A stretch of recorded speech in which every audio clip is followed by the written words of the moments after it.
श्रीमद्भगवद्गीता अध्याय 15 पुरुषोत्तम योग म्हणजेच परमदिव्य व्यक्तिमत्वाचा योग।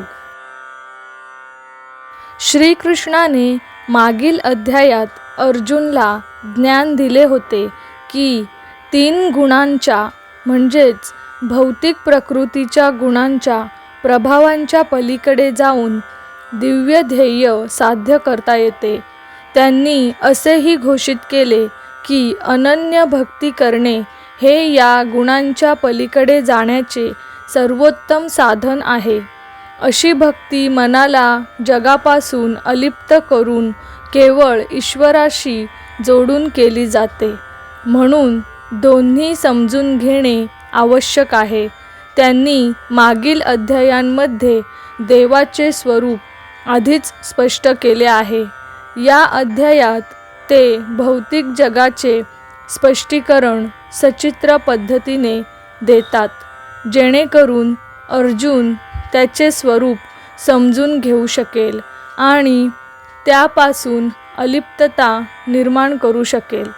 श्रीकृष्ण भौतिक जगाची तुलना एका उलट्या अश्वत्थ पवित्र अंजीर वृक्षाशी करतात। या रहस्यमय वृक्षाच्या फांद्यांवर देहधारी जीव जन्मानुवर्षे वर खाली भटकत राहतात।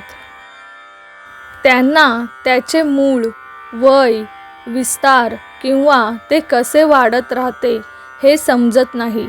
तथापि देव या वृक्षाचा उगम असल्याने त्याची मुळे आकाशाकडे वरच्या दिशेने आहेत। त्याची पाने वेदांमध्ये परिभाषित केलेल्या सकाम क्रिया आहेत। 3 गुण या वृक्षाला सिंचन करतात, ज्यामुळे इंद्रियांच्या वस्तू निर्माण होतात। ज्या झाडाच्या फांद्यांवर कळ्यांसारख्या असतात, या कळ्यांमधून हवाई मुळे फुटतात आणि या अश्वत्थ वृक्षाचा मोठ्या क्षेत्रावर प्रसार होतो। पवित्र अंजीर वृक्षाच्या या प्रतिकात्मकतेचे तपशीलवार वर्णन करून हा अध्याय भौतिक अस्तित्वाच्या या वृक्षाच्या अज्ञानामुळे देहधारी जीव भौतिक जगात त्यांचे बंधन कसे वाढवत राहतात याची संकल्पना मांडतो। श्रीकृष्ण घोषित करतात की जर आपण परमात्माचा शोध घेत असाल तर आपण प्रथम अनासक्तीच्या कुऱ्हाडीने भौतिक अस्तित्वाच्या या वृक्षाला तोडले पाहिजे। नंतर आपण त्याचा आधार शोधला पाहिजे, कारण परमात्मा स्वतः भौतिक जगाचा उगम देखील आहे। एकदा आपण स्रोत शोधला आणि या अध्यायात सांगितल्याप्रमाणे त्याला शरण गेलो की आपण कायमचे भगवंताच्या निवासस्थानात पोहोचू आणि या भौतिक जगात कधीही परत येणार नाही। श्रीकृष्ण पुढे स्पष्ट करतात की आत्मे देखील त्याचे शाश्वत तुकडे आहेत, म्हणून ते देखील दिव्य आहेत। तथापि ते भौतिक प्रकृतीच्या प्रभावाखाली आहेत, म्हणून मनासह त्यांच्या 6 इंद्रियांशी संघर्ष करतात। देहधारी आत्मा त्याच्या दिव्य प्रकृतीबद्दल अज्ञानी इंद्रियांच्या भौतिक वस्तूंचा आस्वाद घेतो। त्यानंतर ते मृत्यूच्या वेळी आत्म्याच्या नवीन शरीरात होणाऱ्या पुनर्जन्माचे आणि तो वर्तमान व मागील जन्मातील मन आणि इंद्रिये कशी सोबत घेऊन जातो याचे वर्णन करतात। अज्ञानी व्यक्ती जिवंतपणी शरीरातील आत्म्याचे अस्तित्व आणि मृत्यूनंतर त्याचे निघून जाणे या दोन्ही गोष्टी जाणू शकत नाही। तथापि योगी आपल्या ज्ञानदृष्टीने आणि मनाच्या शुद्धतेने ही प्रक्रिया स्पष्टपणे पाहतात। त्याचप्रमाणे ईश्वर आपल्या सृष्टीत सर्वत्र आहे। त्याच्या अस्तित्वाची जाणीव होण्यासाठी ज्ञानदृष्टीचा वापर करणे आवश्यक आहे। भगवान श्रीकृष्ण सांगतात की या जगात आपल्या सभोवताली प्रकट होणाऱ्या ईश्वराच्या वैभवाला ओळखून आपण त्यांच्या अस्तित्वाची जाणीव करून घेऊ शकतो. या अध्यायाच्या शेवटी ते क्षर, अक्षर आणि पुरुषोत्तम या संज्ञा स्पष्ट करतात. क्षर म्हणजे भौतिक जगात राहणारे नश्वर जीव.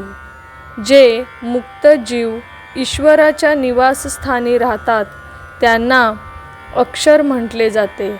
संपूर्ण जगाचा शाश्वत उगम, पालनकर्ता आणि नियंत्रक असलेल्या त्या परमदिव्य व्यक्तिमत्वाला पुरुषोत्तम किंवा ईश्वर म्हटले जाते. ते अविनाशी आणि नश्वर अशा दोन्ही जीवांच्या पलीकडचे आहेत. म्हणून आपण पूर्ण शरणागतीने ईश्वराची उपासना केली पाहिजे. सर्वोच्च दिव्य व्यक्तिमत्व म्हणाले. ते एका शाश्वत अश्वत्थ वृक्षाबद्दल बोलतात, ज्याची मुळे वर आणि फांद्या खाली आहेत. त्याची पाने म्हणजे वैदिक स्तोत्रे आहेत आणि जो या वृक्षाचे रहस्य जाणतो तो वेदांचा जाणकार आहे. वृक्षाच्या फांद्या 3 गुणांद्वारे पोषित होऊन वर आणि खाली पसरतात, ज्यात इंद्रिय विषय कोवळ्या कळ्यांप्रमाणे असतात. वृक्षाची मुळे खाली लोंबतात, ज्यामुळे मानवी देहात कर्माचा प्रवाह निर्माण होतो. खाली त्याची मुळे फांद्यांप्रमाणे पसरतात, ज्यामुळे मानव जगात कर्मिक म्हणजेच कृती घडतात. या वृक्षाचे खरे स्वरूप या जगात जाणवत नाही. ना त्याचा आरंभ, ना अंत, ना त्याचे निरंतर अस्तित्व. परंतु या खोलवर रुजलेल्या अश्वत्थ वृक्षाला वैराग्याच्या बलवान कुऱ्हाडीने तोडले पाहिजे. त्यानंतर त्या वृक्षाच्या बुंध्याचा शोध घेतला पाहिजे, जो परमेश्वर आहे, ज्याच्यापासून फार पूर्वी विश्वाच्या कार्याचा उगम झाला. त्याचा आश्रय घेतल्यावर मनुष्य या जगात पुन्हा परत येणार नाही. जे अहंकार आणि मोहापासून मुक्त आहेत, ज्यांनी आसक्तीच्या दुष्कृत्यावर विजय मिळवला आहे, जे सतत आत्म्याचे आणि ईश्वराचे चिंतन करतात, जे इंद्रिय सुखाच्या इच्छेपासून मुक्त आहेत आणि सुखदुःखाच्या द्वैताच्या पलीकडे आहेत, असे मुक्त पुरुष माझ्या शाश्वत धामाला प्राप्त करतात. सूर्य, चंद्र किंवा अग्नी देखील माझ्या त्या परम निवासस्थानाला प्रकाशित करू शकत नाहीत. तेथे गेल्यावर मनुष्य पुन्हा या भौतिक जगात परत येत नाही. या भौतिक जगातील देहधारी जीव हे माझे शाश्वत अंश आहेत, परंतु भौतिक प्रकृतीने जखडलेले असल्यामुळे ते मनासहित 6 इंद्रियांशी संघर्ष करत आहेत. ज्याप्रमाणे हवा सुगंध एका ठिकाणाहून दुसऱ्या ठिकाणी वाहून नेते, त्याचप्रमाणे देहधारी आत्मा जेव्हा जुने शरीर सोडून नवीन शरीरात प्रवेश करतो, तेव्हा तो मन आणि इंद्रियांनाही आपल्यासोबत घेऊन जातो. मनाच्या भोवती एकत्रित झालेल्या कान, डोळे, त्वचा, जीभ आणि नाक या इंद्रिय संवेदनांचा वापर करून देहधारी आत्मा इंद्रियजन्य वस्तूंचा आस्वाद घेतो. अज्ञानी लोकांना शरीरात वास करणाऱ्या आणि इंद्रिय विषयांचा उपभोग घेणाऱ्या आत्म्याचे दर्शन होत नाही. तसेच तो शरीरातून निघून गेल्यावरही त्यांना त्याचे दर्शन होत नाही. परंतु ज्यांच्याकडे ज्ञानाचे डोळे आहेत, ते त्याला पाहू शकतात. तत्पर योगी देखील शरीरात वास करणाऱ्या आत्म्याचा साक्षात्कार करू शकतात. तथापि ज्यांची मने शुद्ध झालेली नाहीत, ते प्रयत्न करूनही त्याचा साक्षात्कार करू शकत नाहीत. हे जाणून घ्या की मी संपूर्ण सूर्यमालेला प्रकाशित करणाऱ्या सूर्याच्या तेजासारखा आहे. चंद्राचे तेज आणि अग्नीची चमकसुद्धा माझ्यापासूनच येते.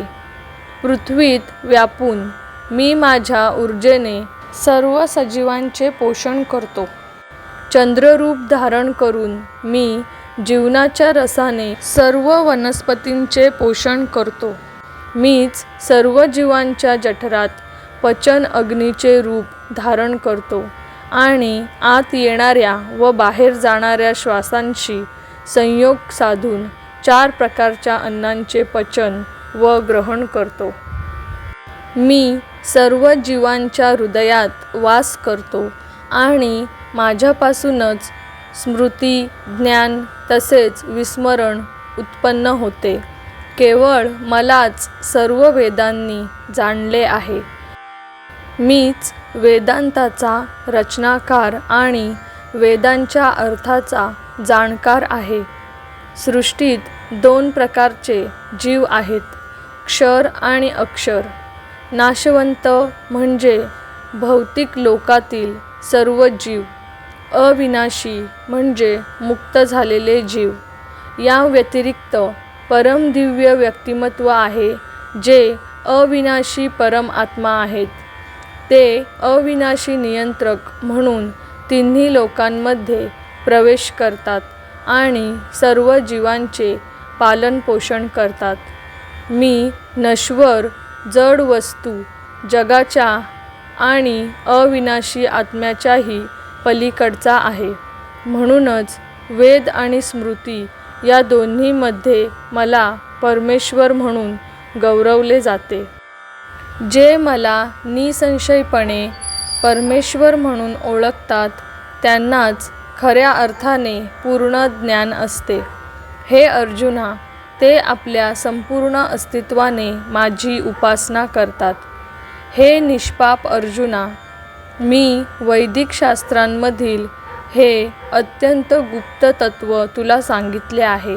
हे समजल्याने मनुष्य प्रबुद्ध होतो आणि जे काही साध्य करायचे आहे ते सर्व पूर्ण करतो.